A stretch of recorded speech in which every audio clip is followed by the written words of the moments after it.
դաշինքի ընտրությունների մասնակցության ձևաչափը, հակիրճ խոսեցինք նաև մեր դաշինքի տնտեսական, սոցիալ-տնտեսական ծրագրի մասին հիմնական նորությունները տվեցինք։ Այսօր մի քիչ ավելի մանրամասն խոսենք, ինչ ենք մենք առաջարկում, ինչ ենք անելու, որպեսզի տնտեսությունը հանենք այս լճացված իրավիճակից։ Շատ լավ հասկանում եմ, որ նախընտրական շրջան է, տարբեր քաղաքական ուժեր զոր են տալու երևակայությանը, խոստումների արկղ են բացելու, սա կանենք, նա կանենք, սա կհասցնենք, լավ կլինի, բայց երբ մարդ հիմնարկություն մեկին աշխատանքի է ընդունում, հարցնում է, իսկ ինչ ես արել, ինչ հաջողություն ես արձանագրել, հասարակ բան մեկին աղջիկ ես տալի, չես ասում, չէ, տղա ջան, ինչ ես անելու, ասում ես, ինչ ես արել, հիմա երկիրը ինչ-որ իշխանության ենք տալ, որպեսզի կառավարի, բայց մի հատ չհարցնենք, ով ինչ է արել, ինչ հաջողություն է արձանագրել, որ հիմա մեծ խոստումներ է տալիս։ Եվ դրա համար մեր ներկայացումը կսկսենք հակիրճ անդրադառնալով, թե ինչ իրավիճակ էր Հայաստանի Հանրապետությունում հեռավոր արդեն 98 թվականին, երբ ձևավորվեց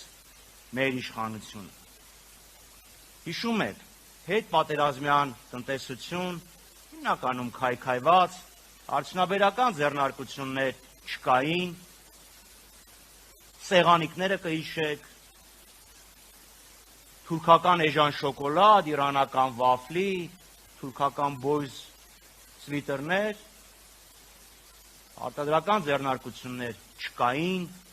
ներդրողներ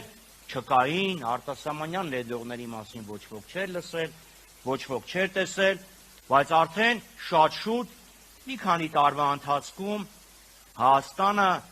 տնտեսական, արդյունաբերական եւ ենթակառուցվածքային փոփոխությունների արդյունքում արագորեն սկսեց աճել։ Այնքան արագ, որ Համաշխարհային բանկը Հայաստանը կոչեց Կովկասի վագը։ 2001-ից 2008 թվականներին մեր տնտեսական աճը միջինում 12%-ին մոտ էր։ Բացվեցին խոշոր արդյունաբերական ձեռնարկություններ։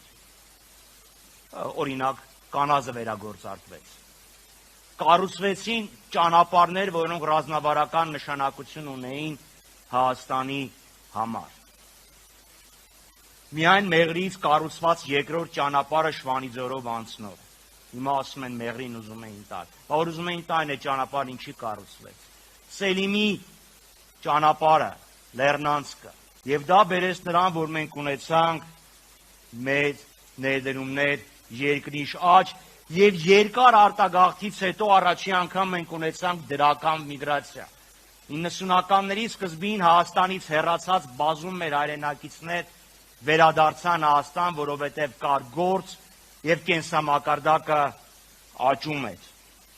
Մի անգամ մենք տնտեսությունը հանել ենք ճգնաժամից։ Այսօր էլի տնտեսությունը ճգնաժամի մեջ է։ Ինչ է Հայաստանը արտահանում։ Որն է Հայաստանի ամենատնտեսական ճյուղը, այսպես կոչված։ Էլի մանրածախ առևտուր, մեքենաների եւ մոտոցիկլետների վերանորոգում։ Արտահանման մեջ պարզում է Հայաստանը արտահանում է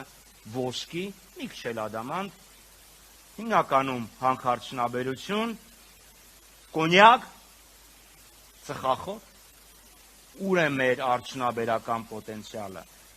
ուր է գովերքած այս իշխանությունների կողմից բարձր տեխնոլոգիական արդյունաբերությունը։ Իսկ այն տնտեսական աճը, որը ցույց են տալիս, պարտքի հետևանք են։ Պարտքը կրկնապատկել են համարյա, այսքան 8 տարվա ընթացքում հասցել են 15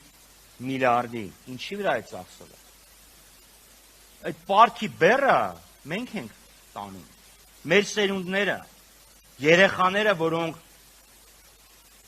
նոր են ծնվել, միջինով ամեն մեկից վրա $5,000 պարկ կա։